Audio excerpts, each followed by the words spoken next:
where you'll find everything you need for a wonderful holiday. You and a partner could soon experience a 2-night stay, including a sumptuous buffet breakfast, as well as dinner on one of the nights. All you have to do is answer this question correctly. What type of food is served at Kempinski's My Grandmother's Kitchen restaurant? If you think it's breakfast, call 8927, or if you think it's tapas, call 8928. Calls cost £1 with a small surcharge for mobiles. Please get the bill payer's permission. Lines close at midnight on the 30th of September, with the winner announced next month. Call now. And it might be you who stays at the Kempinski Hotel Bahia, courtesy of GBC.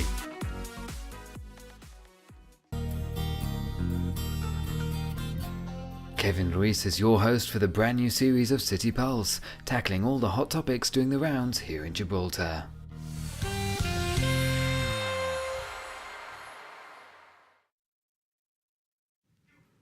Coming up tonight, in recent years, buildings and developments have incorporated ramps and lifts. Tonight, para-athlete Benji Borrastero gives us a different perspective on life on the rock. How wheelchair-friendly is Gibraltar?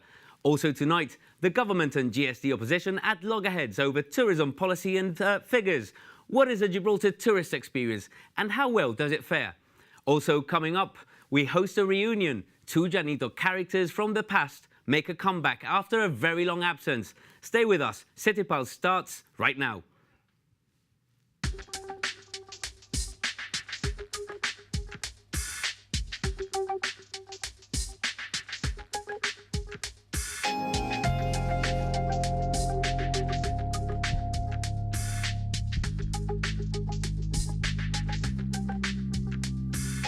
Good evening and thank you for joining us. And a very big thank you to all those viewers who've been engaging with us over the past 7 days and responded to our call out. Remember, this year City Pulse wants to make you a bigger protagonist, and for that we really need you to tell us our stories and all those little issues that are important to you and affect community life. And before we kick the show open, we've got loads to get through tonight. We're going to be opening up those channels to you. Remember, you can submit your stories, also your personal stories, because they really matter, to citypulse at gbc.gi. We also have our own hashtag, GBC CityPulse, and you can also, the traditionalists can write to us. We're still at the same place, 18 South Barrack Road. And remember, submit those stories, we really need them. And tonight on City Pulse, we've got two new fresh faces. We've got two new co-hosts who are making their debut. She's very energetic, she's very passionate, she's a performer. You might recognise her because she was recently on GBC's Calentita show and more recently on the Our Identity programme before National Day. She's Alex Menes. Good evening, Alex. Hi. And also making his debut on the sofa tonight, he's a marketeer who's passionate about Gibraltar and he works online. Tonight on City Pulse, making his debut, Dylan Trenado. Good evening, Dylan. Hello, good evening. Guys, how are you feeling? Oh. First show. Excited. You looking forward to it? Really Yeah? Nervous? A bit. Yeah? Excited, I think. Yeah. More. So, yeah, incredible. Good. Yeah, we've got a great show. Think, looking forward to it, yeah? Most definitely. Absolutely. And also tonight, we previewed him. You might recognise him. We recently carried his story on Newswatch. Benji Borrastero had a dream, and he wants to become Gibraltar's first para-athlete. Tonight, he's on City Pulse, and with a different story. He'll be giving us that perspective of what life is like in Gibraltar when you're wheelchair-bound. Benji, good evening. Good evening. How are you feeling? Yeah, not bad. Yeah? A little bit nervous, but Yeah? it's going to be fun. You'll be all right. I mean, you're here to offer us your personal perspective on life in Gibraltar. There's only one expert in the whole world about what life is like for you, and that's you. Exactly. So you'll be all right. Benji, we'll just dive in. We've got loads of stuff to get through. Yeah, sounds good. And my first question, I think we need to acquaint the audience. Why are you in a wheelchair? And, tell us about your disability. Well, I've got something called cerebral palsy, specifically cerebral palsy spastic diplegia. Basically, when I was born, it's brain damage during or shortly after birth that sends excess messages to your muscles. So it constantly tells them to be active. So I get spasms, tight muscles, things like that. Yeah, that's the basis of it. Yeah, and Benji, one question, if I may. When we all meet people, we're all curious to find out about other people and, learn stuff about them. People, especially nowadays with political correctness and people want to be polite, they often, I suppose, they might try to avoid the elephant in the room and ask the obvious. Do you find that rude? Yeah, people do dance around the topic, and I wouldn't say it's rude, but it can be a little bit awkward. You know, it's gotten to the point where when I'm at university and I get introduced to a group of people through my friends or whatever, I've taken to introducing myself as the token wheelchair person because I'll literally just walk up to someone and go, "Hi, I'm the person in the wheelchair, nice to meet you." Because it just instantly addresses, yes, I'm in a wheelchair, Of course. yes, I'm okay with it, and yes, you can make fun of it, as long as it's all in good taste. And it helps to Simple break as the that, ice. Yeah. you know? I mean, like, we had you in the wheelchair recently as well, and we were poking fun of it. It's fun, it was a laugh, you know? Things like that. And Benji, obviously we're going to be discussing, you just mentioned that report that we filmed late last week. Yeah. Just in a nutshell, because we'll continue the discussion after that VT. What's life like in a wheelchair for you in Gibraltar? It more difficult than some would expect. You know, you'd think, like you said, bringing in lifts and ramps in a lot of new places, but there's still a lot of little things that people don't realise can be difficult in a wheelchair. So, I mean, you found out all about it, so we'll see what that was like. Yeah, and I think we're going to be sharing that with the audience right now. Roll VT.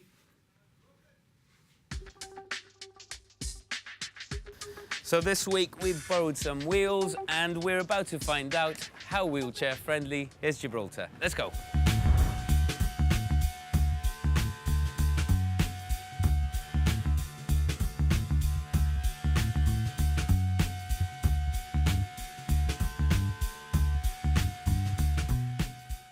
So Benji, we're down at the hospital. What is one of the problems you normally find at this place? Well, the thing about the hospital is, when you're in a wheelchair, especially if you're more severely disabled, this is somewhere you're going to end up quite often, just for various reasons. Pretty much the only way that I know of to get in here in a wheelchair is through the ramp that the cars take. But the problem is, because it's quite a steep ramp, you know, it's tiring, it's difficult, and if you're more severely disabled or you have a carer, say for example like an elderly couple, then the carer also has to push you up. There is a lift into the building, but that's right at the back. It's near the ambulance access area, and it's within the car park, but there's no pedestrianised demarcated zone to get in there. So obviously that has its risks as well. There's no signpostage, so like you said, that I didn't even know that was there until now. So it's not signposted, it's not pedestrianised, and even if it was, why should people in wheelchairs have to go through the back entrance? You know, it's quite a segregated entrance for wheelchair users. Of course. Big pushes Forward and a lean bit. into it. Lean in, Yeah. there we go. This is a struggle. Requires a lot of energy. Jeez, that was hard, mate. That was hard. Well done. That was hard. That was very hard.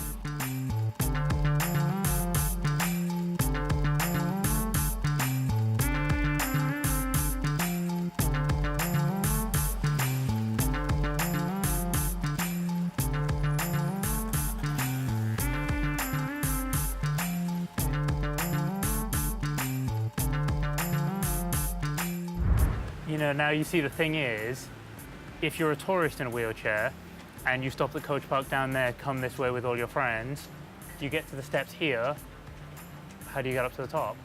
There's nothing indicating that there's a lift in the leisure centre or that the lift then ends up there to lead you onto the piazza and Main Street. So how do you know? Yeah. And is that lift open 24 hours? The lift is open when the leisure centre is open. So again, that's another problem.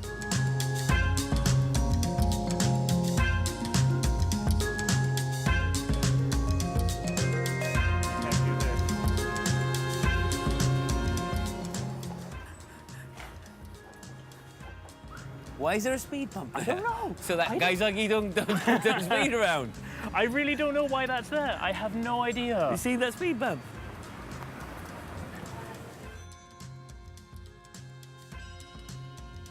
Yeah, one of the things about Gibraltar is that because Main Street's on a slope, you end up with a lot of shops that have ramps that are steeper on one end than on the other, or they'll have a very flat part down one end, but then they have a really big step on the other end of it.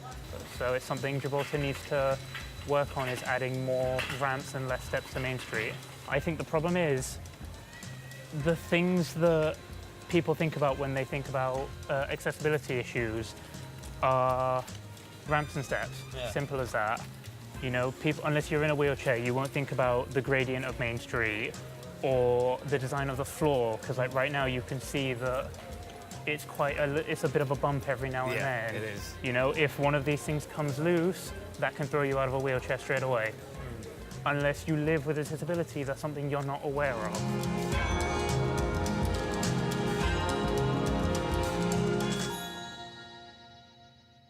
So we're down Midtown Car Park now because one of the other things you have to deal with in a wheelchair is trying to open doors and move using your hands at the same time. And being a new build, you'd think Midtown Car Park's quite, you know, in the know, it's quite accessible. But unfortunately, the doors themselves are really heavy. So being in a wheelchair, these are probably one of the most difficult doors I've had to deal with before. Okay.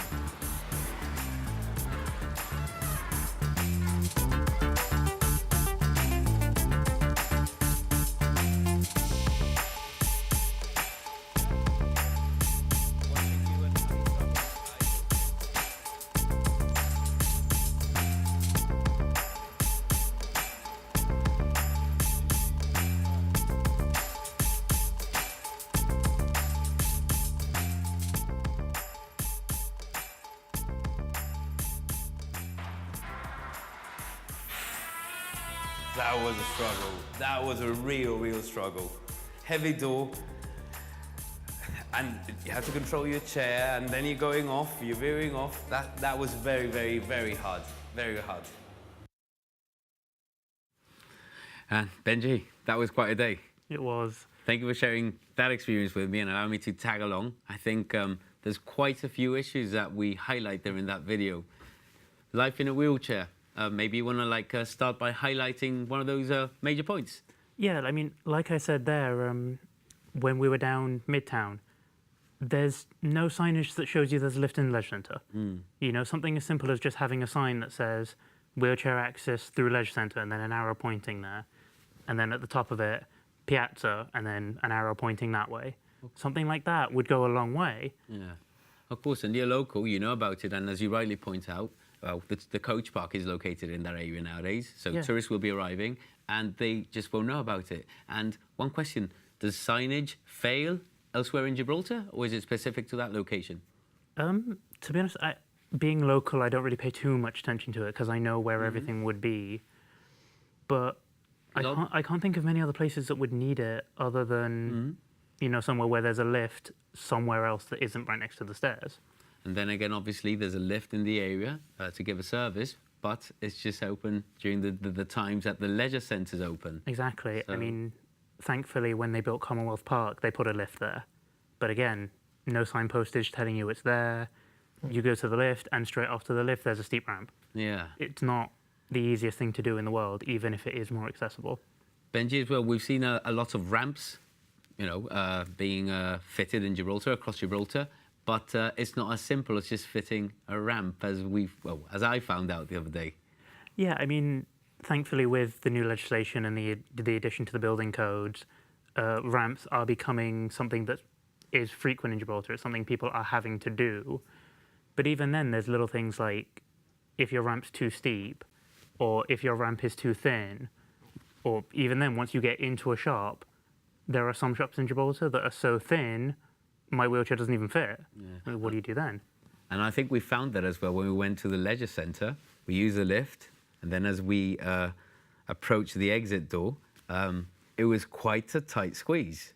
Yeah, going from the exit from the toilets on the first floor out to where there was that ramp with the speed bump, once you get there, that door is so thin, you barely made it through in the wheelchair. I mean, even my wheelchair, which is considered quite thin and quite new, even that's a squeeze. And Benji, another thing we did, and we didn't see in that video because we actually recorded a lot of material, though I know the helm there will be playing out some more images from that day.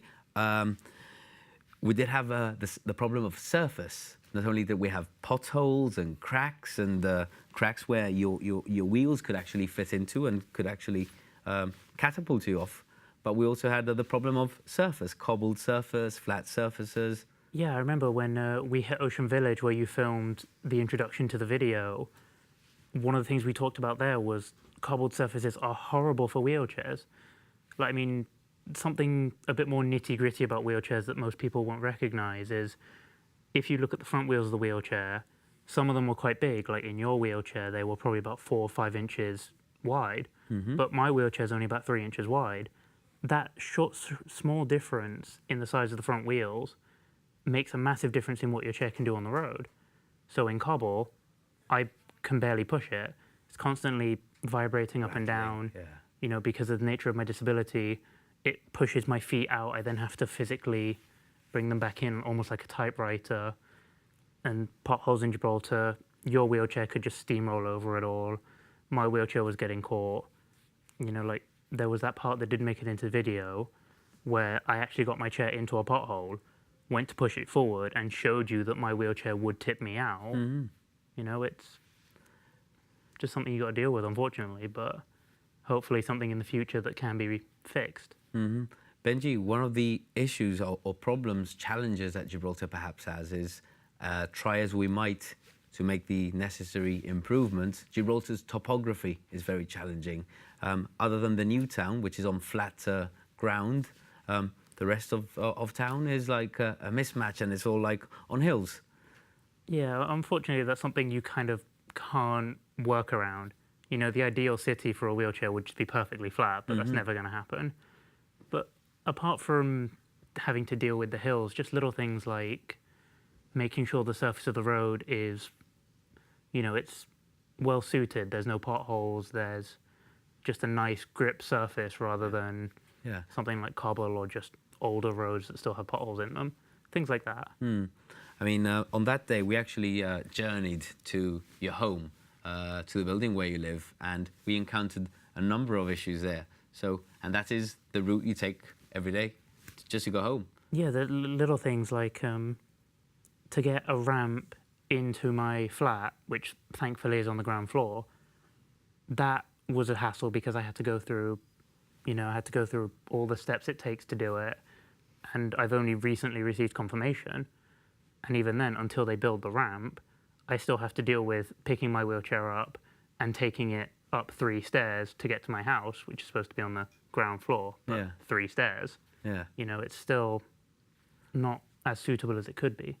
And then we encountered as well a number of other problems as well, if I recall. Bollards and the likes, they're there for a reason, but obviously to you, they're an obstacle. Yeah, like again, in my estate, there was areas where we have the posts to stop people bringing their bikes in, but that just makes an obstacle for the wheelchair. Again, I understand why it's there and it does need to be there, but it's just that additional little hurdle that some people won't realise. Yeah. Guys, you saw that. What did you think? I think we take everything for granted. Like for example, myself with that door with the new car park. I've personally had trouble before when I was with my nephews, and I think that is alarming to see that, and that's something that obviously needs to be rectified with an automatic door or something of the likes.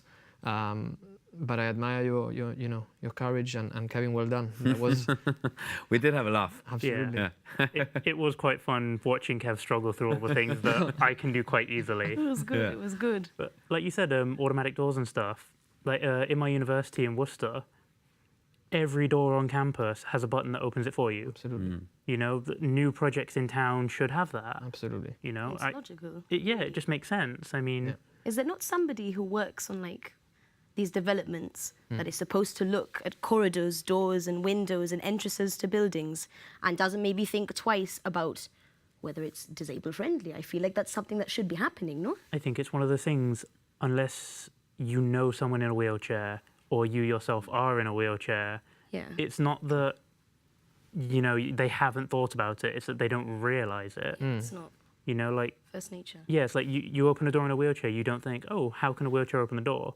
Yeah. You just think, oh, someone in a wheelchair can open a door. You don't think twice about it. Yeah. And do you think then, you know, when new builds go up, there's definitely no one who offers that insight? As far as I know, I haven't heard of anyone disabled working with, Yeah. you know, any builders or any department to talk about this. just kind of been something that you're expected to know working in the building site. From my experience, I'll be very honest, from my experience with you that day, I don't think there is someone specifically looking at the needs. I think there's a lot of maybe good intention, but from my very personal experience, having lived it with you, there's all the little things where you know, someone like you will be able to highlight, but the rest of us try as we want to try and understand and really, you know, try to grasp it. Unless you live it, Yeah, you won't have that insight. like when we tackled the drop curbs, it's one of those things. It's good that they're there. It's good that someone's thought, you know, oh, this would need to be an area where a wheelchair would cross the road. Let's lower the curb. Unfortunately, it doesn't actually meet the road. It lowers the curb, and then there's about an inch or two of step. So again, my wheelchair with the really small front wheels, I have to pull a wheelie to get up that step. Absolutely. It's Like It was pointless, really. Like, yeah, it's you like- almost made it. it's like they've wheelchair taken accessible. 9 out of 10 of the right steps, Yeah. and then the last step they just forgot it existed. yeah, it tends to happen. Yeah. Benji, one thing I do want to ask you, your condition means you use a wheelchair, but you do have some, you're able to stand to a degree, Yeah, limited times? Yeah, I can walk and stand. It's, you know, mostly a matter of tiredness and pain when I have to use the wheelchair properly. But that's one thing people don't realize about wheelchair users. A vast majority of them can walk to some extent. Yeah. You know, like obviously you guys here today, you've seen me get out the wheelchair onto the sofa, and you don't think twice because you all knew I could walk. But I've heard stories of people standing up in the supermarket to pick something up off the top shelf and having pictures of them taken because, oh, shock horror, someone in a wheelchair stood up, even though most of us can.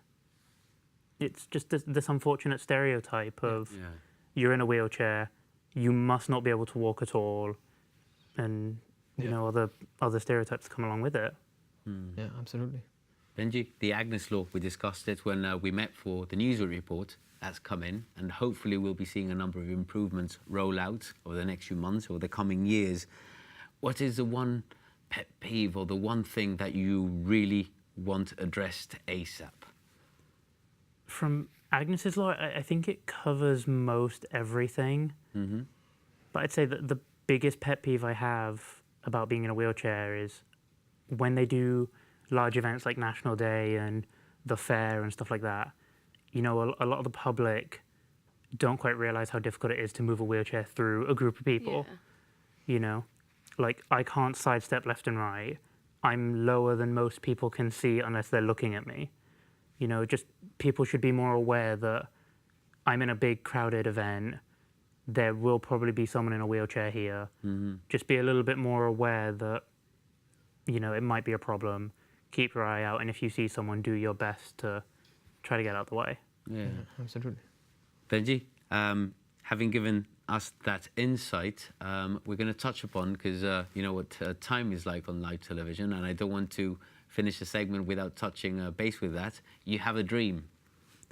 Of course. Like I said on Newswatch a couple of weeks ago, my dream is to represent Gibraltar in para-athletics. Hopefully the Paralympics if I can get that far, but I've started taking up wheelchair racing in university. I train alongside Paralympians themselves, and I've got a Facebook page for it, Benji Borastero, Gibraltar's first I para-athlete. think viewers will be able to see that on screen as well. Hopefully. You know, just if people want to keep in touch, keep in contact, and just keep an eye on what's been going on, you know, hopefully I can represent Gibraltar in a way it's never been seen before. Absolutely. No, definitely. Wish you all the best on that. Thank you. Yeah, boo, it's going to be so much fun. Oh, it's going to be so much fun. Even got a little Gibraltar flag to pin to the back of my chair. Exactly, Hey, yeah. stickers. I know what I'm doing.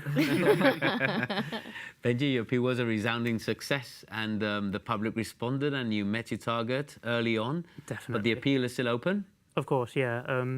Within 2 weeks, I'd met my target. Within a month, I'd almost doubled it. But it's one of those things, there are always going to be costs, you know, spare parts, entry fees, travel costs. So if people still want to give, the GoFundMe's still open. You know, the page is still there if people just want to show support as well. It's all still there and ready for people to come and say hello and do what they want. Benji, I must ask you one question. we all have this thing where we all have our traits and our characteristics, and sometimes we can, a guy who's funny can get away with more than I would. Are there any perks to being in a wheelchair? Any cheeky perks that you care to share with us? I'd say the one best perk about being in a wheelchair, the really cheeky thing, is when you go to concerts, most places will offer you an escort ticket. Yeah. So if I call up a venue, say in London, oh, I want to go to a concert, I'm in a wheelchair. Oh, do you need an escort? Yeah, sure. Cool, have a free concert ticket as well. Oh. Oh. So it's pretty much a buy We know one, who get to one call. free Might as for well quite a use few the perks. places. Oh, of course. My friends love me for it. It's like, oh, there's a concert. Hey, Benji, do you want to go? Benji, unfortunately, time is running, and we're nearly there at the end of the first segment. Thank you very, very much for sharing your story with us. Thank you for having And me. obviously, your story doesn't end here. Your story continues, and we hope you keep in touch with us. Of course. And continue to share the stories. You're back off to uni in the next few days. Yeah, I leave a couple days, so Best of luck with that. And you're going to immerse yourself back into your sports as well. yeah, definitely. Best of luck with that. Thank you. Keep in touch. We'll definitely be in touch, and we want to know more about your story. Yeah? Definitely. Thank you for being with us. Thank you for inviting me. And whilst we are on the subject of increasing accessibility, it came to our attention the past week that many of you are not aware of a function that GBC has been offering for the past 2 years on our website, gbc.gi.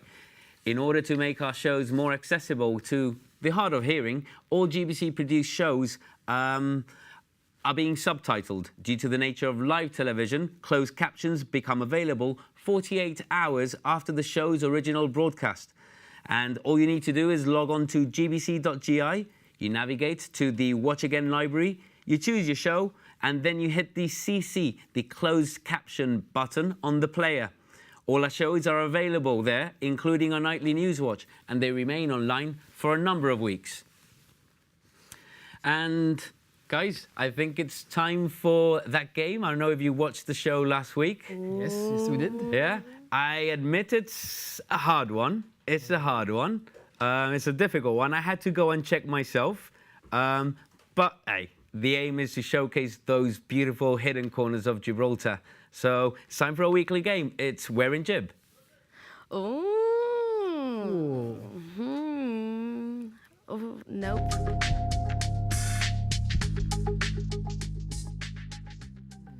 And this is where I also invite you viewers. Quite a few of you seem to have liked this new segment and have been submitting pictures which we'll be featuring over the coming weeks. And this week we're going to be featuring one from Twitter handle Jessie Jewelry, and she's a regular viewer. And I think it's coming up on screen now. Guys, take a look. Don't mention where it is. Don't do a Rebecca. Yeah, this is the usual call now. Don't do a Rebecca. Just think about it, look at it, analyse it. Gibraltar. It's in Gibraltar, It's in Gibraltar. definitely, yeah. Yeah. We're showcasing the hidden corners of Gibraltar. So I Very can good. guarantee it's in Gibraltar, yeah. It's a hard one, I admit, yeah? I think I'll... Can I give up? So I leave it with you guys, yeah? Yeah. We'll come back to that picture and try to identify where it is at the end of the show. For the while, we're going to be taking a very short break. See you in a minute.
Mama is back with vibrant new recipes that you can make at home just about every day.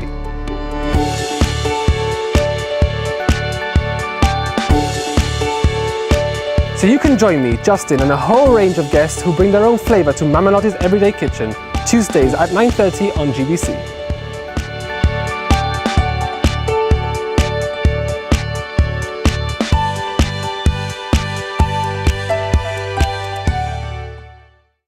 And we're back. Yes, we are, with some great new features. And all your favourites too. So tune in on Wednesday nights at 9:30. We'll see you then. Yes, we will.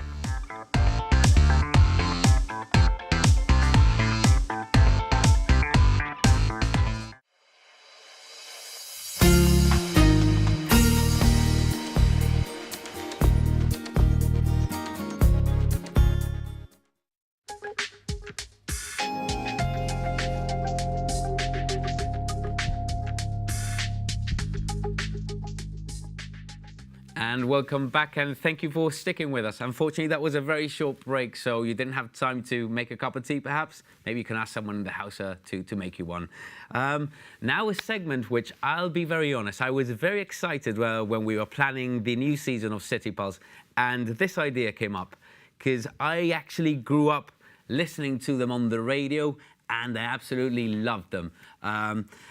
Every week, with humour and satire, they commented on the current affairs and Gibraltar society. And they also made later appearances on television.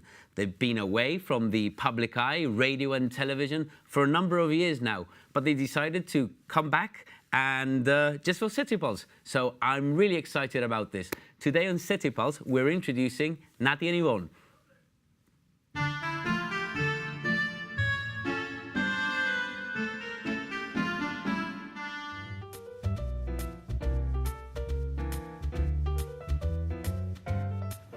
Ivonne, vente aquí. Good morning. Hola, Siéntate. Nati, Mira, hija. tengo esta mesita en la sombra que se está la mar de bien, porque hay que ver la calor que sigue haciendo, ¿eh? No me hable de calor, que yo estoy ya del Levante, este Levante pegajoso. I really can't cope with it, de verdad. I know. Es que llevamos el mes de agosto entero. It's been far too long. It's been a record year de Levante. Y estaba yo escuchando los otros días Steph, the Weather Girl, on Radio Gibraltar, hablando con Ben, el guapito ese. Y estaban diciendo que it was a record year. Sí, pero es que lo Horroroso. que pasa es que, mira, it's been the whole month of August y prácticamente todo lo que llevamos de septiembre, ¿no? I know. Porque es que Horroroso, es horroroso, así tenemos los cuerpos, hija, que Así. we don't know whether we're coming or going. Pero mira, Ivonne, tengo la artritis peor que nunca. Claro. Y es de esta humedad tan Claro, mala el que no se Levante, va. claro. Uy, menos mal que los días que entra poniente, which are few and far between, estamos un poquito más fresquitos. Por lo menos se puede dormir de noche comfortably. Y menos mal, porque fresquito lo que hacía el día de National Day, Ay, ¿eh? sí. Ay, qué fresquito más bueno hacía en la playa, madre mía. Pero el agua estaba freezing. No me digas. Tú sabes que a mí me encanta bañarme. Sí. Pues no me pude bañar. Anda. Con ese agua que estaba helada. Pero bueno, mira, lo pasamos muy bien. Te eché de menos este año, ¿eh? Ay, Ivonne, ya lo sé, con lo que me gusta a mí ahí. Pero es que este año, my granddaughters Sí. querían ir a Casewoods to see the dancing y todo eso. Y ya nos fuimos allí, después nos fuimos todos a comer por ahí juntos. Bueno, So, mira. Que me he dado cuenta que tú me has pedido a mí el coffee. ¡Ay, Sí, qué ahí lo bueno! tienes. Pues mira, me lo voy a tomar también. Vamos. Mira, escúchame. ¿Cómo estuvo este año el Political Rally? Pues mira, la mar de bien. Sí, estuvo Sí. bien, porque tú Sí. sabes lo que pasa con el Political Rally, que han habido años, hija mía, esos speeches tan largos, que aburrían a todo el mundo, y la verdad que yo ended up feeling totally aburrida y mala del calor. Sí, too much. Pero mira, este año hubieron very few speeches, aunque estuvo la mar de bien. Lo que sí había loads and loads of guests up on the stage, as No, usual. bueno, pero eso sí, eso siempre. Muchísimo. Pero mira, what we don't know is why the guests were here. ¿Por qué? If they were here for a jolly, como dijo el leader of the opposition en el Sí, interview. sí. O si verdaderamente estaban aquí lobbying, como dijo después el chief minister. Bueno, pues possibly Goodness knows. possibly a bit of both, ¿no? Probably. On a jolly with a bit of lobbying. Y mira, escúchame, ¿qué pasó con el confeti este año? ¿Cayó en Casemates? ¿Cayó bien o cayó otra vez en Chatham County Guard, como el año pasado? ¿Te acuerdas el año pasado? They misfired completely. No, cayó allí la mar de bonita. Ah, estupendo. Sí, pero mira, para mí, el highlight fue el message que nos dio Theresa May, Sí, the sí. Prime Minister. I've heard something about Yeah, it, it sí. was a very good message, very to the point, y a mí eso me gustó bastante, la verdad. Sí, pero yo te digo a ti la verdad. ¿Tú te crees todo lo que nos dicen? Bueno, Porque mira David Cameron, por Dios, todo lo que dijo, todo lo que juró y que It's true. ha pasado algo. Estamos igual, hombre. ya lo sé, ya lo sé. Pero mira, hablando ya de otra cosa, llegate ya a los concerts, porque a ti eso te gusta. Ay, mira. No fui al Music Festival, porque la verdad, it attracted me, pero más bien para los jóvenes. Sí. And I thought, eso no había yo, that's too much. Pero dicen que estuvo fantástico. Dicen que it was the best year ever. ¿Sí? Sí. Ahora, no veas lo que habrá costado eso.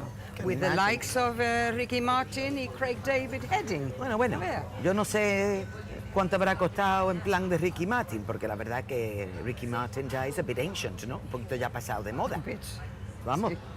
Pero bueno, yo te digo, I've heard a few sort of like conflicting Have you? views, sí, de lo del concierto. Yo creo que for the older generation, como nosotros, hubiera estado estupendo. Sí. Pero yo creo que the younger generation would have liked a bit more spark. Mira, mi sobrina no tenía ni idea, ni de un pasito para adelante María, ni de Viva la Vida Loca. Anda ya. Oye, pero vamos, yo he dicho que a lo mejor no habrá costado tanto. ¿Por qué? ¿Cómo que por qué? Si es que es verdad lo que están diciendo la gente, que Ricky Martin se quedó en la casa del Chief Minister, pues habrá salido un poquito más barato, ¿no? Cuando menos la accommodation Anda ya, habrá mujer. salido de barde. Esas son cosas de la gente. ¿Tú te Pues la crees? seguramente, yo qué sé, pero vamos, es lo que están diciendo. La gente, como dicen de todo. Pero mira, hablando de concerts, al que sí fui, que tú te lo perdiste con tus cosas. No, por con mis querer cosas venir, no. Ya sé yo por quisiste dónde vas venir. tú, ya sé yo por dónde vas. No, que no quise venir, no, que tenía que hacer las tortas de patata. Sí, pero está bien, pero tú haber hecho eso por la tarde y Que te hubieras va, venido al hombre, concert. tú sabes todas las tortas de patata que tenía que hacer. Ya lo sé. I know. Todo eso para National Day. Pero mira, el concert del Royal Philharmonic Orchestra en Victoria Stadium, eso estuvo. Bueno, eso lo dice todo el mundo, que estuvo estupendo. Eso estuvo amazing. Qué cosa más bonita. No te puedes imaginar. Mira, se me ponían los vellos de punta. Nos dieron a cada uno al entrar las Sí, banderas. We sí, had the sí. Union Jack y la bandera Janita. Ajá. Y todo el mundo en pie, Sí. singing at the top of their voices, Rule Britannia. Pues ya tú ves, a Mira. Neighbor estarían encantados de Ya escuchar ves, Rule ya ves. Britannia. Pero mira, fue, la verdad, absolutely beautiful. Yo hasta lloré. Bueno, tú siempre eres muy emotional, hija, siempre está con los llantos. No, pero mira, no fue por eso. Lloré porque me emocioné mucho, porque me acordé mucho del Referendum Generation. Bueno, eso sí. La verdad. In 1967, they had the guts to stand up against the bully next door Yeah, y votar yeah. to remain British. no, Knowing that's full true. well los repercussions que iban a haber, que hubieron, porque hubieron montones de cosas, as you well know. Sí. Y la verdad que tenemos mucho que agradecerle a esa generation. No, that's true. La Tenemos verdad. un montón Yo- que agradecerle a esa generation. Yes, Porque como- si no fuera por ello, ¿dónde estaríamos nosotros Ah. ahora? Desde luego no estábamos celebrando National Day, that's for Exactly, sure. God knows where. Pero mira, in the words of the Chief Minister himself, dijo, that was our finest hour. Uy, La igual que verdad Winston Churchill, ¿no? ¿Visto? Igual, está quoting lo la mismo. finest hour. A De mí verdad. esto del finest hour me parece todo muy bien. Pero dime tú a mí, Nati, ¿de dónde estamos sacando dinero? Pa' tantas cosas. Para tantas cosas. ¿De dónde? Yo qué sé, tú dime a mí. Porque mira, ¿qué tenemos? Tantos festivals, concerts, Yes. los refurbishments que están por todo Gibraltar, los new sporting facilities, ¿no? Yes. También que están haciendo. Sí. Y no sé si es verdad, pero yo no sé cuántas escuelas dice que van a hacer. Bueno, según I hear, about 8 schools. Oh my God. Y yo, ojalá supiera yo, look, I'm just as much in the dark as everybody else. Qué ¿eh? barbaridad. Ojalá supiera yo de dónde No, es que yo no sacamos sé, de verdad. tanto dinero para tantas cosas. No. Pero mira, I'm thinking, lo que podíamos hacer tú y yo, ¿Lo qué? is invite the Chief Minister, que venga a tomarse un cafelito con nosotros una mañana aquí, ¿eh? Y entonces le hacemos los 20 questions that everybody would like to Desde ask him. luego, porque I'm sure a lot of people Por eso, would. and I'm sure he's not going to refuse a coffee invitation with 2 charming ladies como nosotros. ¿Tú qué crees? Pues no sé lo que decirte. ¿Y a ti te da tiempo a tomarte otro coffee? Porque a ver, ahora ya que viene el tiempo, que no te visto para nada, really.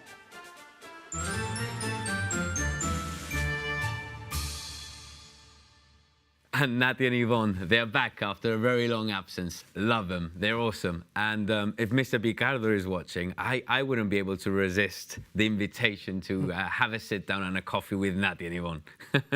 Guys, what did you think? Did you know about them? Or you're too actually. young to remember them? Yeah, I was totally born in 1995, so I don't feel like that's my thing. But it was brilliant, though, eh? Yeah, La very verdad. Millennial. Your millennial generation. Yeah, absolutely. Yeah. They raise quite a few valid points. I mean, they're known for giving us their perspective and critique of affairs in Gibraltar. Very topical. What do you guys make of, like they mentioned, the political speeches and the rally National Day? I mean, you've I think both she put grown it- up with that as something that you just Yeah. know. I think she put it quite well there, saying jolly with a bit of lobbying in that retrospect. But in terms of the political speeches, I think it's good. And this year was the marking of the 50 years, you know. So I think it was, but in other years, I think it can get too much. And it's, you know, it's a celebration of our day. I think less speeches and more celebration. That is my perspective of it. I think whenever somebody's on stage and says Gibraltar, everyone will cheer anyway. So I think it gets to that anyway. So doesn't matter what you say. It's true. You just got to keep the important bits, though. Yeah. So the speeches that matter and the ones that really Exactly. you don't need them. Nobody really wants to hear them at the end of the day. But you have the chief minister speak, the deputy, head of the union, everyone else, obviously. Yeah, It's absolutely. just the stuff that matters. And loads of smiles, because it's a bit too serious sometimes. Because realistically, there's someone standing next to you with a bottle of tinto. I don't know how serious everyone's feeling in that moment. Absolutely. Very true, very true. I mean, and this year we saw loads of VIPs on stage, like we do every year. The good thing, picking up from what you guys were saying, not everybody delivered a speech. Thank God for that. Do you feel we maybe invite too many people? I mean, we've had the chief minister, I think it's in the last few days or perhaps today, say it's important to invite all of them over because that way they get to experience Gibraltar and see Gibraltar for themselves. What do you guys think? I understand where he's coming from. He has like a point. Obviously, you have to invite these people. But personally, I'm not a fan of UKIP, so I don't want to see them here. So I don't know. It's all up to personal choice at the end of the day because we all have opinions. Yeah. I think it's important. Obviously, we have to lobby with Brexit looming. I think that we do have to lobby, and I think it's been good that obviously the chief minister has gone to UK. But yeah, I think that this year was a bit far too many, in my opinion. So. The girls there also talk about the number of events, and we had Tanya from Cultural Services here as a first guest last week. Loads of events, and they make reference to the MTV Calling, Gibraltar Calling Festival as a success. They think it went quite well, not without its controversy. I don't know. I went and I had a great time. Not gonna lie. I thought it was gonna be terrible. Did you think it was gonna be really like with all of the comments on Facebook and stuff like that? I just assumed it wasn't gonna be much fun. But I remember most of it. Ish. And I think change carries its criticism, and obviously the success of the previous years from the GMF to Gibraltar Calling and such a good name, such a brand name as MTV, obviously, you know, brought its controversy on social media. But I think it was a very good success, and the artists for me this year were fantastic, better than other years in terms of the actual performance of the artists. I don't know what you think. Well, I get to die after watching, like I've actually lived my life and I have seen Ricky Martin in my own hometown. I don't know how other people feel, but I think we can't beat it. Yeah, we don't realize how lucky we are to have such, you know, I've been speaking to friends over on the other side of the border, and they say we don't appreciate how lucky we are to have such a festival. No, exactly. So I think it's, you know, we should be more than content with it, that's for sure. Grateful for what it is in the Exactly. end. Yeah, you pay, what, £100 all together, maybe £120, £40 for your weekend. But go to any other festival in the rest of the world, and that's what you're going to get. And if people want to complain, there's always going to be someone to complain in the end. So. One of the criticisms this year was perhaps they hadn't got the balance of acts right. And previous GMS were renowned for being family friendly. I mean, I was away from Gibraltar, so this year, I think it was the first year that I didn't attend. I mean, do you think it was quite balanced? I don't know. I feel like I saw kids and Yeah. their family. So I don't really understand how it wouldn't be kid-friendly. Yeah. There- There were lots of families, and what I was happy about was the fact that obviously we bought more tickets were sold from Costa del Sol. So obviously that's inbound tourism for Gibraltar, only be 2 days or not. But I think that the level of it wasn't as packed maybe as I had seen it the previous year, but yeah, families were there for sure, and I saw quite a lot. Yeah. Family fun. Maybe the lineups weren't as much family friendly, but all in all, I think it was a great success. That's my opinion. I think MTV have a rolling contract, if I remember right. I think that's the last we've heard. You guys happy with MTV doing it a second year next year? I don't know if it makes much of a difference to me, if I'm honest, because just as long as you bring someone that I find slightly entertaining, I'll be pleased at the end of the day. I think the marketing effect of it has been, like Mr. Picardo said, no, I think it's been tremendous. I do not think quite the same, but yes, I think it's a marketing success, put it that way. Yeah, we're going to be shown on MTV at the end of the day. Yeah. We are, right? I haven't No, made that we up. are. Okay, yeah. So we're going to be Despite shown. the little marketing fiasco they had when they first launched the campaign, yeah? Yes, that was quite a fiasco. Yes. And Oh, it was I feel on an like I Instagram missed post. that. Did I miss that? It was an Instagram post, a hashtag, and that wasn't the best of it. Oh, I feel like I'm not educated in this little section at all. I have no clue what everyone's talking about. Yes. And guys, we're talking about tourism, events, and that leads us to a next segment. Government and the opposition are at loggerheads, and they're arguing over tourism policy and figures. Yeah. But we're going to be taking a step back. We're going to be discussing, first and foremost, let's try and understand the thing. What is the Gibraltar tourist experience? You want to go first? For you. Okay. I hate to be the person to say it. You're way more on this topic than I am, but I can be. Let's pretend I'm a tourist. Okay. We could do a lot more. Wow, we could really, there is so much opportunity and there's so much to be done, especially in the Upper Rock, which is gorgeous and it's just there. There's no paths which are planned beforehand and given out as maps, like the Upper Rock, the cable car station is cool because the view is cool, but there's still more that can be done within there, really. I don't know, is that the same wavelength as you? Maybe not. I think the cable car is a highlight. It's one of the pillars of the tourist infrastructure, let's say. But I think it stems down to more than the tourist experience. Stems more down to more than a 4-year, let's say, manifesto commitment. And it's not to do. I'm not going to go into the politics side of it, but Gibraltar needs to have a strategy, and that is something that I think we lack. Tourism vision for the next 15 years. Let's see what happens. And post Brexit, I think tourism will be one. It still is, and it will remain, and even more in the future, to be a pillar of our economy. Yeah. The tourist experience as such, I think we give so much emphasis on the Upper Rock, when in the lower town there is so much more, so much culture, so much history, and now even Irish Town has come up with a map. So there's a lot to offer, and that's something that I think we lack in. I know the guys at the Tourism Board are doing a fantastic job, but I think in terms of they need more for them to do the role. I think further on. I think we need a bit more love. That sounds a bit cringe, but confidence and faith in what you're putting out there. So Upper Town is gorgeous. It is so lovely. And unless you make yourself get up there and have a look, if I was a tourist, I really wouldn't know it would actually exist.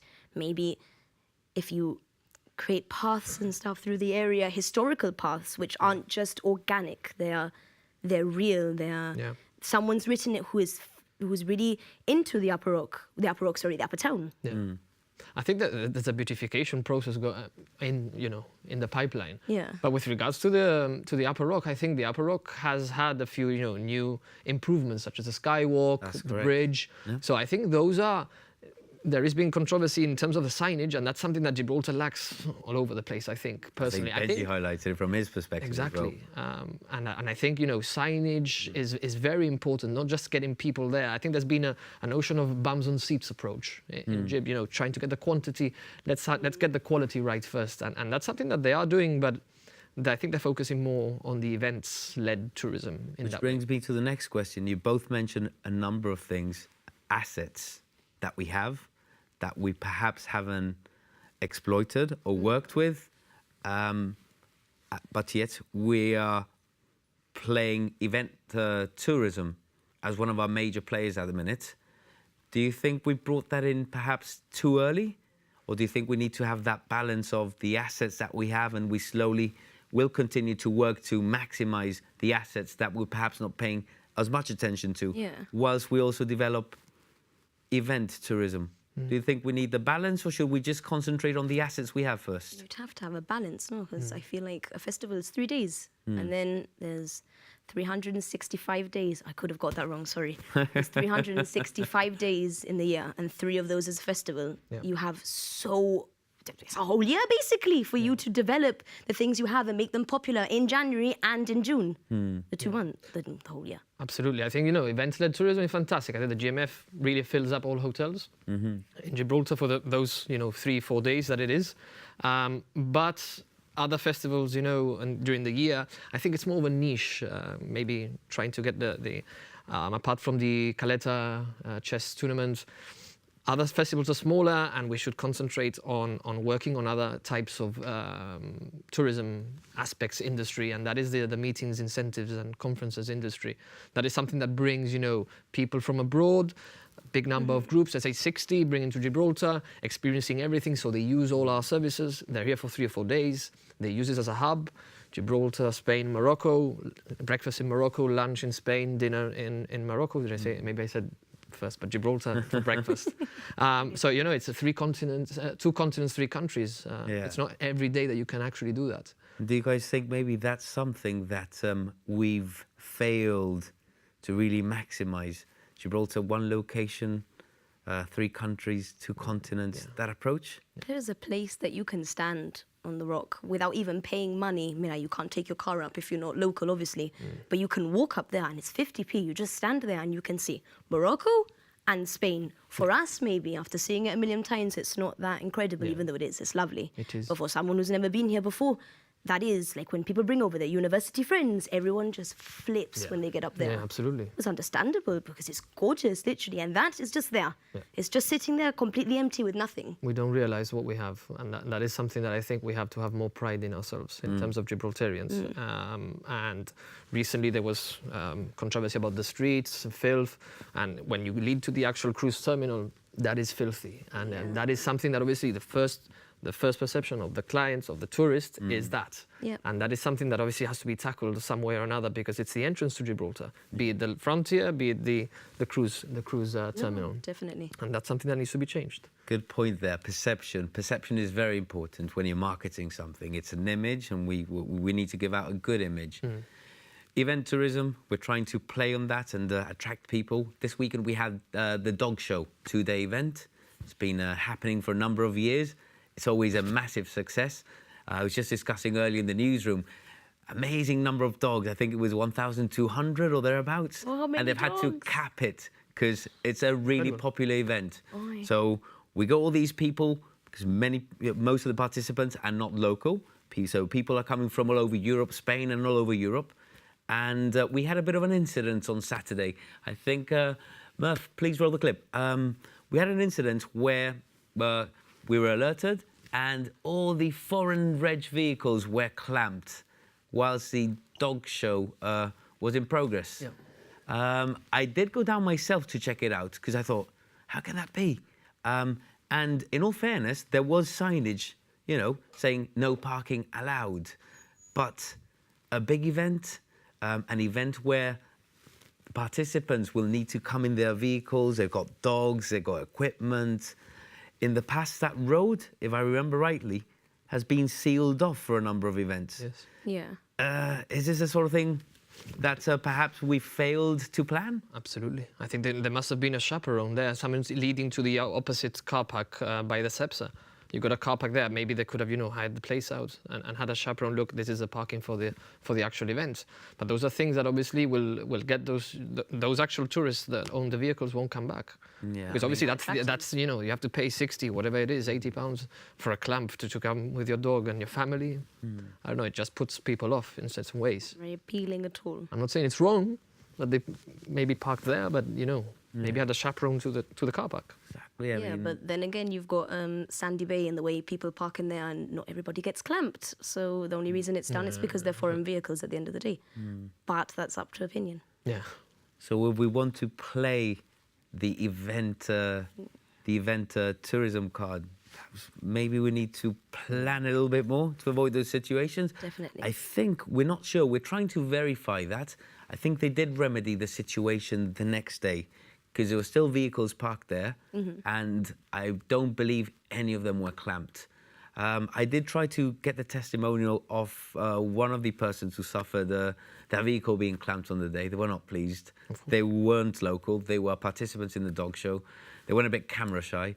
Just a shame that that person's perception of Gibraltar might now be... Super negative, really. And they'll tell 10 other more people. So that's obviously with a negative experience like that. So Yeah, it could have guys, been time is almost up, and ready. I'm sure we're going to be coming back to this conversation. It's currently brewing, government opposition at loggerheads, so we'll definitely be coming back to it. And there's a few tourism initiatives which will be rolling out over the next few months as well, and we'll be, looking at them with interest. Fantastic. Perfect.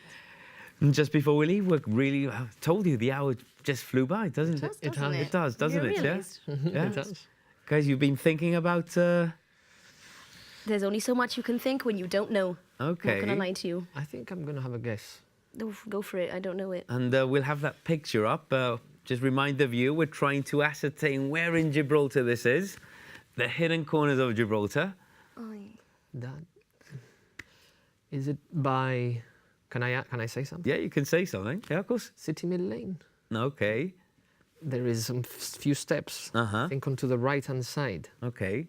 So that's your definite answer. Yeah, I think so. I haven't got any more. Okay. He lanzado el tío. Se ha lanzado before you. Me ha lanzado. Tú lánzate. Can't give you anything if I don't know. I Just don't know. go It could random. be- Just go random. But you can't say something as broad as the Upper Town. Ocean That would have Village. been a Ocean Village, yeah, because it's cool from here. Let's say behind the parking that leads the escalators, where the escalator is. Yep. Where the In Upper escalator Town. is in the area of El Coronel. Yes. We had a location there last week. Oh, I would have won then. Sí, verdad. Yeah. It's true. That was a location one of last the week, bottom, yeah. but I'm afraid none of you got it right. For sure. I will admit, and I did admit earlier on, it is a very difficult one. I had to go up there this weekend just to verify the location. But the aim of the game, showcase, I think you're both passionate about Gibraltar as well. We've got so many hidden corners. Yeah. You do. That's such a nice corner. And I'll tell you where it is. The easiest way to describe its location, because it hasn't got a specific name, so it's even harder. Okay. It's just above Johnson's Passage, but the easiest way to identify it, so to place you and the viewer, Sacred Heart, yeah? Okay. Castle Street, you got Yeah. Sacred Heart Church, and you got the traditional red phone box. Yes. Yeah, opposite Carta. Everybody knows what Carta is, yeah? I should have that known area. that. I should have Vamos, known that. vamos. Just across from that, we've got a few steps, and I think viewers will be able to see that in the reveal in the video we're playing. You've got some steps. Just go down those steps, and it's in that narrow passageway. Oi. No, Yeah. I had absolutely no clue it was there. I should have known that. I went to Sacred Heart, so I should have Well, known that. joke's on you. I've walked basically through there, I think. I don't know, I got it wrong. It's okay. We all make mistakes. At least I tried. Guys, we're almost out of time. How was that for you? Your first show? Fun, not Fun? gonna lie. Yeah. Entertaining. It was very Enjoyed it? great Definitely. fun. Great fun. Thank you very much for coming, guys. Yeah. No worries. Thank Thank you. you. We'll be seeing you in the coming weeks as you join the rota of co-hosts. You might be coinciding, or you might be joining up and pairing up with another of our regular co-hosts. Yeah. But I look forward to having you on the sofa again. Oh, Thank you can't very wait. Thank you. Thank you. Thanks very much. Thank you. very much. And to you at home, just a reminder, we still want your stories. We want you to tell us about all those little things that irk you, the things that you walk around Jib and think, or similarly, those things which we do right and which we've got right. It's not just going to be about the negative. And your personal story, just don't dismiss it. You never know. You might have lived an experience, and in sharing it, you might be helping someone else out. Remember, get in touch with us.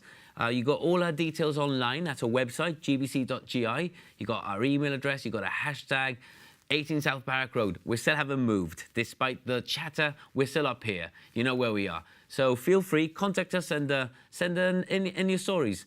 And thank you very much for watching the second episode in this, our third season. And we'll be from, the City Cast, the City Pulse, rather, cast and crew. Thank you very much for watching. And we'll be seeing you in 7 days' time. Thank you. Good night.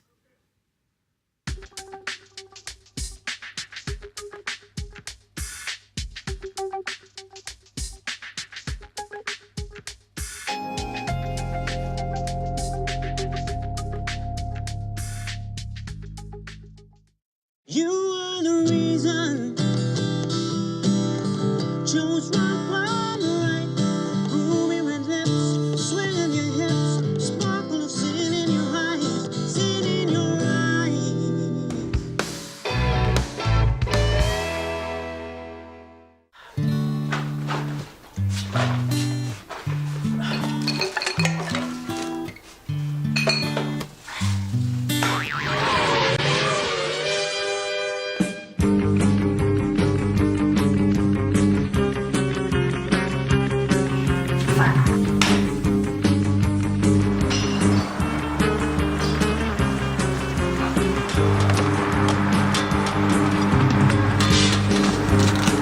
You know something? We are the Batman and the Robin of the recycling. Come on.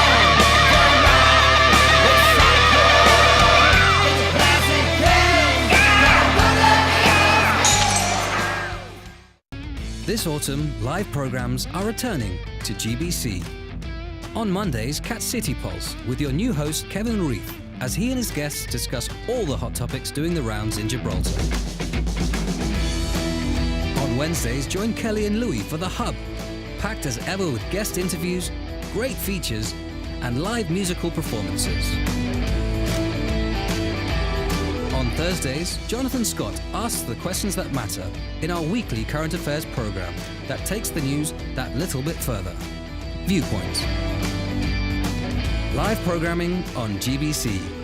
Mondays, Wednesdays, and Thursdays at 9:30.